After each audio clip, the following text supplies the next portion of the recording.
Hey guys, this is Ant of Duelist and the Kid. I'm Duelist, and I'm Matt, and I guess I'm the kid. That's it.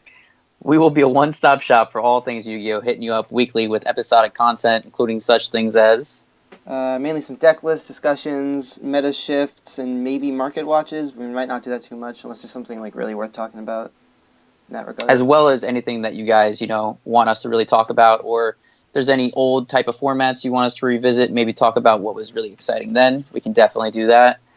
Today, we're just kind of introducing ourselves and what Yu-Gi-Oh is to us, as well as talking about all the TCG archetypes, where they started, where they are now, and personally, I'm really excited for where we're going in the direction now.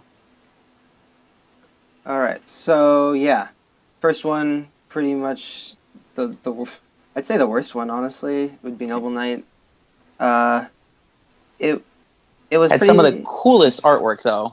it looks cool. It's just really really bad. I mean, they had an idea, I guess, with like equip spells and stuff, but it did not work.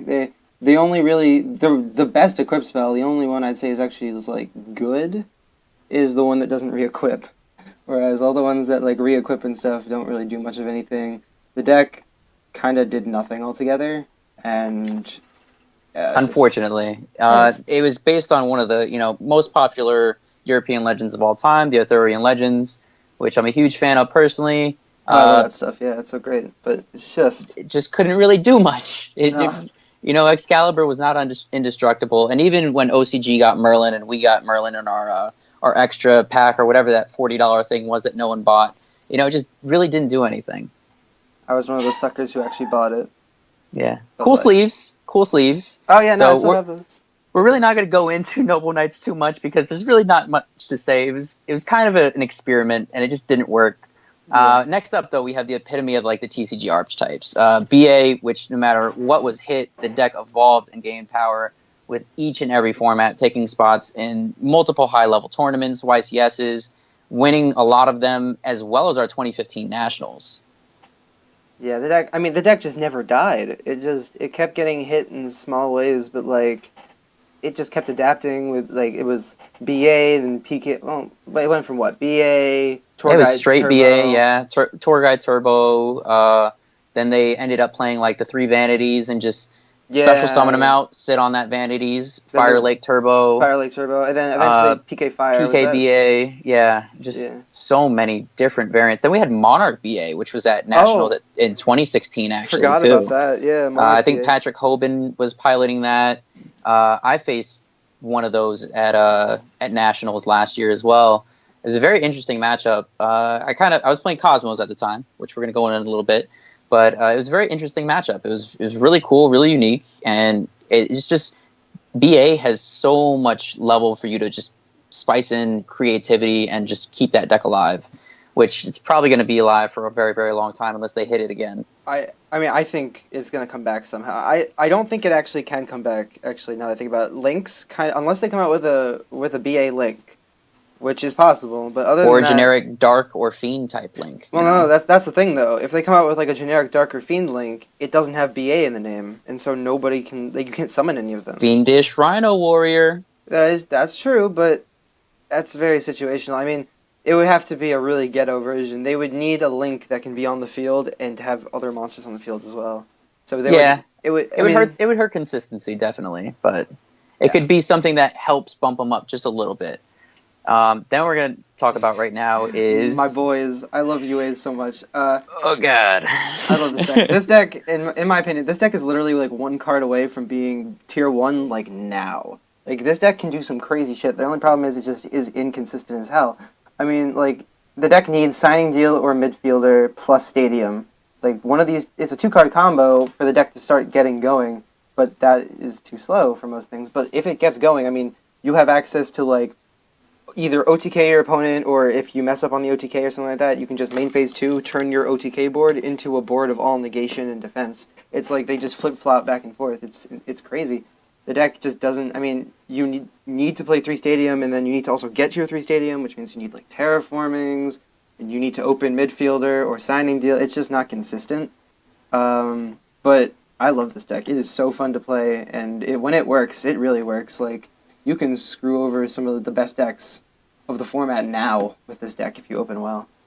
I mean, especially people like me, who don't read cards, you can definitely like just smoke them out because Oh yeah, that's probably mine and many other people's biggest problem. If you see a wall of text, people just don't read it. They just ask what it does, and it usually loses you games. the best thing is when you equip Powered Jersey to one of them, and then you just and they don't read what Powered Jersey does, and you go attack, and it's just game, because no one realized that Powered Jersey is a one card OTK. It's insane. But yeah, I mean the deck's not good, but it's inconsistent, but it can be good, and I believe in it.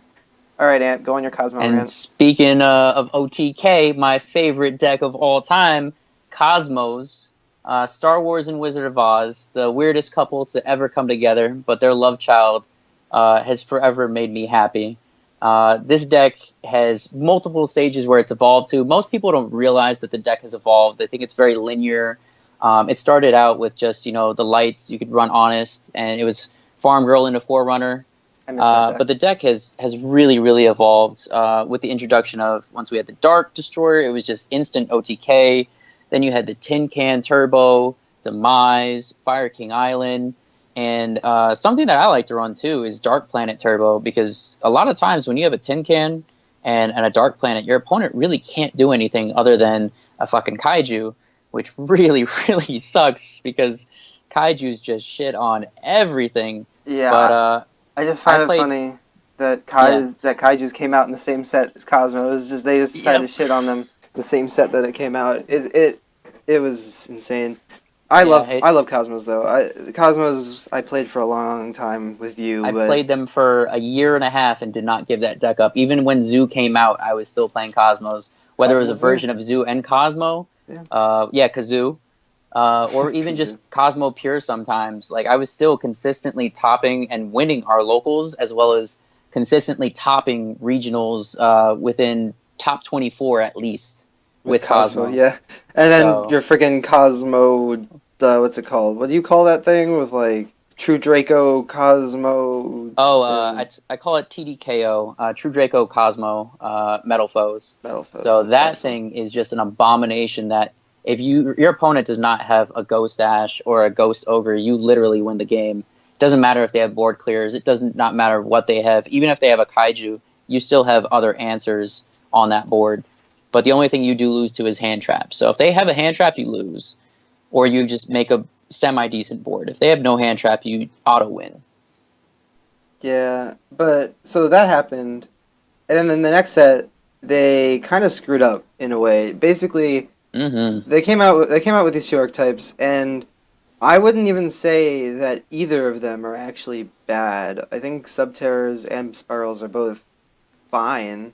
They're not good. I think they're decent. I think they're playable. I just don't think they're playable in our meta. Well, yeah. Everything has been power crept so much. It's just those two archetypes get so blown out because Spirals can be very fast. If they open up the good plays, we've played Spirals, we know what they can do. I still play Spirals. Hell yeah. Same. Sitting on a sleeper with a Last Resort, Field Spell, and all the other stuff, which is a very easy thing to get to. It's like 2-card combo. Yeah, is very, very fun, but Subterrors are inherently slow, which really, really hurts. It may have been a stretch to say Subterrors weren't bad, but the thing we all assumed Subterrors were going to be the best deck of of the two archetypes because of card rarities. Maybe. I don't know. I always thought, I read the first 4 Spiral cards and this deck can't go wrong, and then they did, but the main problem with Spirals was the way that they released them, because, Subterrors, they'd release a block of here are the Subterror cards, and you'd either be happy or disappointed or whatever. But with Spirals, they released it 1 card at a time every other day with Spiral Week, and it was that would be TCG Europe where they like to release things. What they're currently doing with one of our archetypes, which will go up in a little bit. But it was building up so much anticipation for these cards. Then if they weren't broken as hell because you've been waiting 2 days to see it. Yeah, they were just lackluster in that opinion because you were just waiting for them and you're expecting the next Dark Destroyer, or the next Dante. Yeah, it was a misstep, but it was still, they're both very fun to play, and now in October we should be getting, I believe, Double Helix and the Subterror Link. Jesus and Christ. this is completely good. This is really, really different too, because we've never really had a time period where we had like two archetypes get massive support like that, which is going to really, really bump consistency. We've had Beatrice released during the Cosmo era, and I say Cosmo era as in TCG archetypes. I know Monarchs and Pepe were the two bigger decks of that format, and Cosmo was the weaker of the three. But I see what you're saying, between those TCG archetypes, you know, it was the Cosmo era, and BA was able to go pound for pound with them like it did not matter. And they were honestly probably a little bit more consistent, especially when Beatrice came out. Consistent, definitely. I mean, that deck's major thing is consistency. The thing with Spiral Subterra, Subterra specifically, their Subterra Link monster is really, really good Shaddoll support. But that's what it is. Because it says Flip Monster instead of Subterra Monster, which means you have to use the Behemoths with it. And all of its really good effects only would be good if you were able to use the Nemesis or the... It's also a little love song to all those Shaddoll players, too. Because Shaddoll players, since Construct, you know, whatever happened to Construct, we're not going to get into it, guys. Sorry. But since that happened, we know you guys have always tried to find a way to make things work. And you know what? Maybe this can be something that you can get those creative juices going and make something work with Subterrors and that link. I've been working on stuff. It is insane in Shaddolls. I have a few deck lists printed out already and getting working, but like it literally has the construct effect. It lets you send any Shaddol from your deck to your graveyard, and all you need to do is use 2 Shaddol monsters to make it, which is the easiest. And what I can say about any Shaddol player is most if not all of you guys are really creative. I might not have liked to play against that deck because I played Necroz. But you guys were really creative, and my hat goes off to you. You guys knew what you were doing, so I'm really excited to see what you guys are going to be able to bring to the table once that link comes out. And then we have Double Helix. Oh, man, Double Helix. The 1-card FTK Double Helix. That card is so good. I cannot wait for it to come out. It's going to be nuts. I'm super hyped. It's going to be secret, but I don't even care. It's going to be ridiculous. I don't care. I'll spend $100. That's fine. I'm picking up 3 of it. I mean, I have my Spiral deck ready, so I'm just gonna. Same here. That's what I'm still sleeved up from Nationals.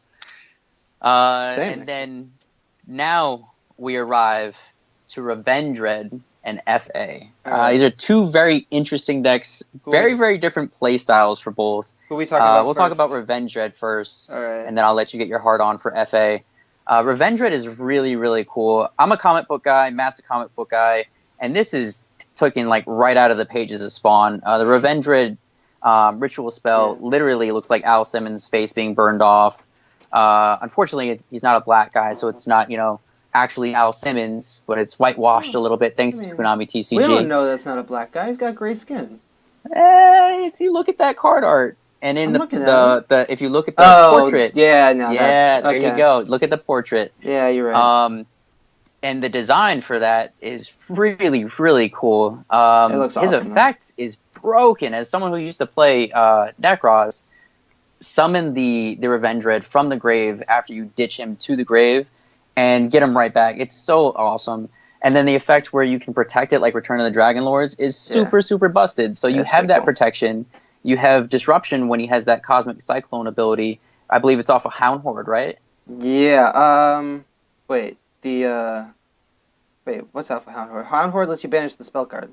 Yeah, so the Cosmic Cyclone ability. Oh, yeah, sorry. That took me So yeah, you have also their monsters which give additional effects, which are kind of like the Djinns. If anyone ever lost to Necroz and how Djinn gave us extra effects, it's kind of like that, you know. So the ritual gets extra effects from their monsters. The trap really, I don't think is being seen any play right now. No, the trap, but it's really bad. Unfortunately, that was a secret, not the actual ritual card, because that would have been a lot cooler. But the actual monster is not very good. He's okay. I mean, he's a 2400 beater. He gains attack and he floats, which is fine. But like, wasn't he 24?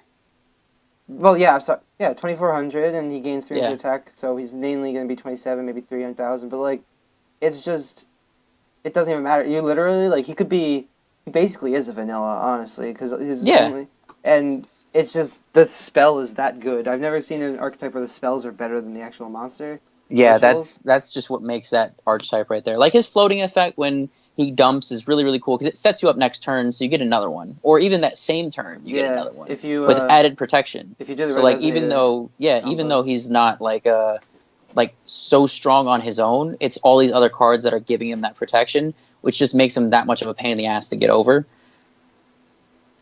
I'm interested to see where this goes. I think, I mean, we want to talk about future sets, what this guy might get. I mean, they're going to be getting, what, 4 cards every set?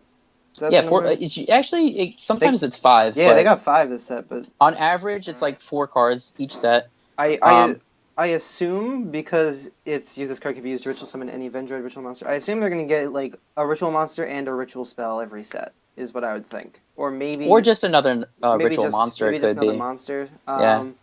And that would be interesting to see how that works. I think they need to step up their game for the effect monsters. Not too great right now. I want to see some really good effect monsters coming out of here. But right now, to be honest though, with the effect monsters that we have in zombie decks, you can just run one of either or just one of Hound Horde, which is my preferred. Just one Hound Horde, and you have Solitaire, Mizuki, Gozuki, Unizombie, that whole zombie like core right there, which just goes really, really well with that whole deck and cranks out triple Omega, so you have constant disruption. You have your Vendread ritual guy just kicking ass with that banish effect, which can also help either your Omega or any. Well, it's zombie, right? What the banish effect, yeah. So like anything that gets banished in the grave. So it's like what is it? Shiranoi Samurai? Is that the one that gets banished in the grave? You get that extra effect to pop. Swordmaster. Oh, I forgot. Yeah, that Swordmaster one. In here. So like you have synergy with the things that you could banish for the Vendread monster, and then get those extra effects from the zombies.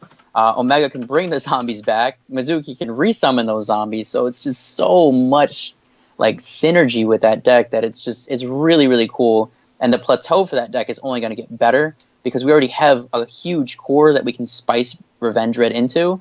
And then once Revendread becomes half of that core, it's only going to get crazier. Yeah, it's got a lot of potential. Speaking of potential, all right. Let's go into yo fucking awesomes. Where's my boys? Where is it? Let me find the actual deck. Here it is. Alrighty. FAs. Standing for fucking awesome. I don't know what you guys think the A stands for, but it's awesome. Okay. This deck is awful, but it could be actually the better of the two, because it all depends on the future support. Right now, not at all enough support.